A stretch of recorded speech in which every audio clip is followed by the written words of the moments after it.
दिल बदस्तावर के हज्जे अकबर अस्त, आज हजारा का यक दिल बेहतर अस्त। मेरे अजीज, इतने बड़े जो लोग थे उनमें आजिज़ी थी तो आज अल्लाह ने उन्हें इतना एजाज़ अता फरमाया। लेकिन अगर इंसान अपने इल्म के हिसार में बंद हो जाए तो फिर तो बुजुर्गों ने लिखा है इल्म हिजाब बन जाता है। ये हिजाब बन जाता है, ये आगे बढ़ने नहीं देता। इल्म तो अपनों से दोस्ती नहीं करने देता। इंसान कहता जरा हट के रहो, भाई हो पर तुम्हें पता नहीं मैं आलिम हूँ, दोस्त हो पर तुम्हें नहीं पता मेरे पास डिग्रियां, तो हिजाब बन जाता है। इसको कभी हिजाब ना बनने दे, कभी भी। कोई भी ऐसा तकब्बुर, अगर आप पढ़े लिखे हैं, अगर आपने तालीम हासिल की है, तो तालीम तो इंसान को मोहब्बत करना सिखाती है, तालीम तो प्यार करना सिखाती है, तालीम तो इंसान को लोगों के करीब करती है, तालीम तो आजिज़ी का दर्स देती है। जिस दरख्त पे फल ज़्यादा होता है उसकी टहनियाँ झुक जाया करती हैं। जो आला ज़र्फ़ होते हैं हमेशा झुक के मिलते हैं, जो आला ज़र्फ़ होते हैं हमेशा झुक के मिलते हैं, क्योंकि सुराही सरनगू होकर भरा करती है पैमाने। सुराही अगर सर ना नीचे करे तो फिर तो किसी को पानी का कतरा भी मुयसर ना आए। लोटा सर नीचे करेगा तो किसी को पानी मुयसर आएगा ना, तो अगर अकड़ा रहेगा तो किसी को भी कतरा पानी का मुयसर नहीं आ सकता।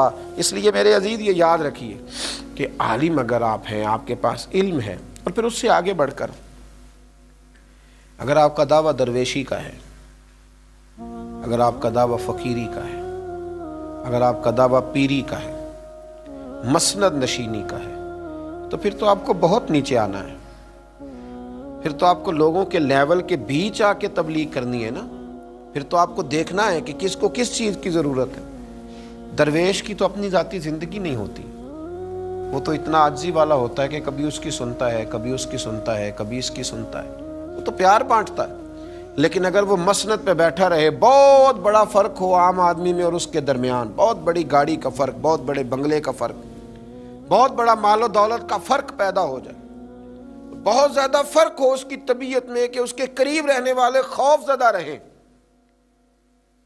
पीछे हट जाएं, शेख से करीब ना जाएं, तो फिर वो फैज़ कैसे तकसीम करेगा? फिर लोग उससे फैज़ याब कैसे होंगे? उसमें आजिज़ी होना चाहिए, उसमें प्यार होना चाहिए, उसमें मोहब्बत होनी चाहिए। मेरे नबी करीम अलैहिस्सलाम लोगों के जहन के करीब आकर उनसे बात करते। सहाबा फरमाते हैं कि महबूब के करीब जाना आसान था, हर आदमी अपना मुद्दा बयान कर पाता था, दुखड़ा सुना लेता था, बात कर लेता था, अपनी रुदात गम दिल हुजूर की बारगाह में अर्ज कर लेता था। और जब कोई गम सुना लेता है ना तो 75% गम तो वैसे ही निकल जाता है। फिर तो अगर कोई दरवेश एक थपकी दे दे तो बाकी 25% का मामला वैसे ही हल हो जाता है। लेकिन शर्त यह है कि आजिज़ी हो, तकब्बुर से बरी हो। वो शेख होने का जो तकब्बुर है, वो जो जुब्बे हैं, कुब्बे हैं, हटो बचो की दास्तानें, अगर उनसे थोड़ा सा निकला हुआ हो। बहुत बड़े दरवेश थे सैयद अहमद कबीर रिफाई, बहुत बड़े दरवेश थे। ये वो अजीम हस्ती हैं कि दरवाज़े रसूल पे जाके अगर सलाम अर्ज करे ना तो इन्हें जवाब भी नसीब होता है, इन्हें जवाब भी नसीब होता है। इतना शानदार आदमी है। आला हज़रत रहमतुल्लाह अलैह ने इनकी तारीफ़ें लिखी हैं, बड़े हसीनो जमील आदमी, क्या बात है। फरमाते एक दिन ना मैं गुज़र रहा था एक जगह से, तो मुझे खेत के बीच में से गुज़रना पड़ा, तो इधर भी पानी था इधर भी पानी था, तो दरमियान में जो मुंडेर थी उससे मैं गुजर रहा था, तो सामने से कुत्ता आ गया। असर की नमाज का वक्त था और वक्त तंग हो रहा था। अब मैं सोच रहा था कि ये कुत्ता नीचे हटे तो मैं पीछे हटे तो मैं गुजरूं और मैं जा करके नमाज अदा करूं, वुजू करूं। अब जगह इतनी तंग थी कि एक ही आदमी गुजर सकता था। कहते हैं वो खड़ा है, मैं भी खड़ा हूं।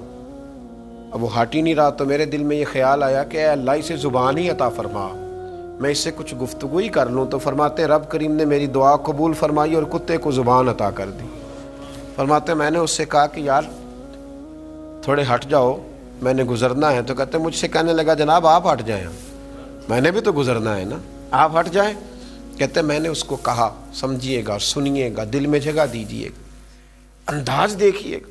यानी जिन्होंने इस्लाह लेनी थी, जिनमें आजिज़ी थी, वो कहां से खैर ढूंढ रहे थे, कैसे कैसे, जिन्होंने अपना मन मैला नहीं ना होने दिया, उन्हें किसी मकाम पे भी नहीं होने दिया, किसी जगह भी गलाजत को पास नहीं आने दिया। फरमाते मैंने उसको कहा हट जा, तो कहने लगा आप हट जाएं।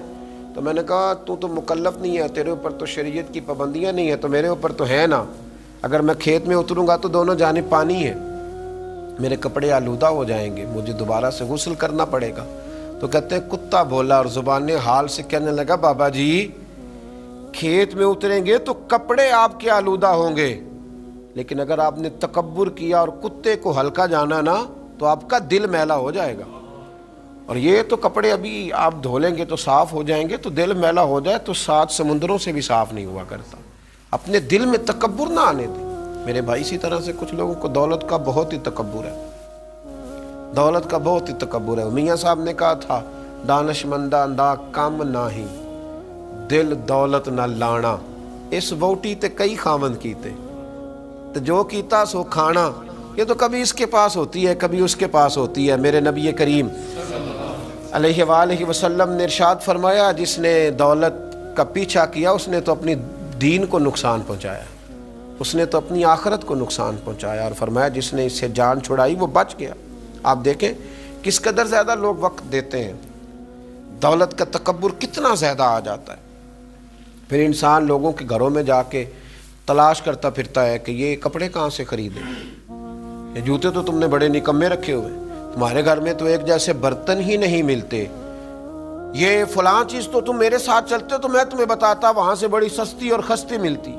लोग परेशान करते, तकलीफ देते, अजियत में मुब्तला करते, दौलत का तकब्बुर ओढ़ कर आते, तो फिर हर चीज़ को दुनिया की ऐनक से देखते हैं। ऐसे 20 गरीब मैंने आंखों से देखे हैं, गरीब आंखों से देखे हैं। वो ऐसे गरीब हैं कि उनके पास सिर्फ दौलत है, उसके अलावा कोई चीज़ मौजूद नहीं, फ़कत दौलत है और कुछ भी मौजूद नहीं। फ़कत दौलत की बात करना, हज़रत उम्मे रबिया एक खातून गुजरी हैं, बड़ी नेक और परहेज़गार थी, अल्लाह से बहुत डरने वाली थी। उनसे किसी ने कहा ज़िंदगी में इनकलाब कैसे आया, तो कहने लगी मेरे वालिद ने, मैं एक मुअज़्ज़ज़ और शरीफ ख़ानदान से ताल्लुक़ रखती थी, तो मेरे बाप ने मेरा निकाह कर दिया। जिस आदमी के साथ मेरा निकाह हुआ बहुत मालदार था, अल्लाह ने उसे बड़ा नवाजा था, लेकिन जितना उसके पास दौलत थी उससे ज़्यादा बढ़कर उसके पास दौलत का तकब्बुर था।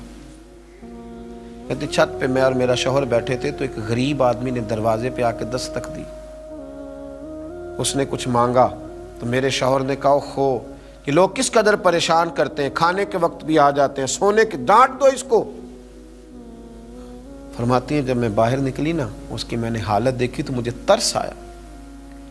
उसके होंठों पे जमी हुई खुश्की ने बताया कि पता नहीं बेचारे ने कब से रोटी खाई, और उसकी आंखें तरस रही थी, लगता था कि कई दरवाज़ों से होकर और खाली आया है। तो कहती मैंने अपनी जेब से अपने शौहर से आंख बचा के चंद आने जब उसकी तरफ बढ़ाए तो मेरे शौहर ने देख लिए,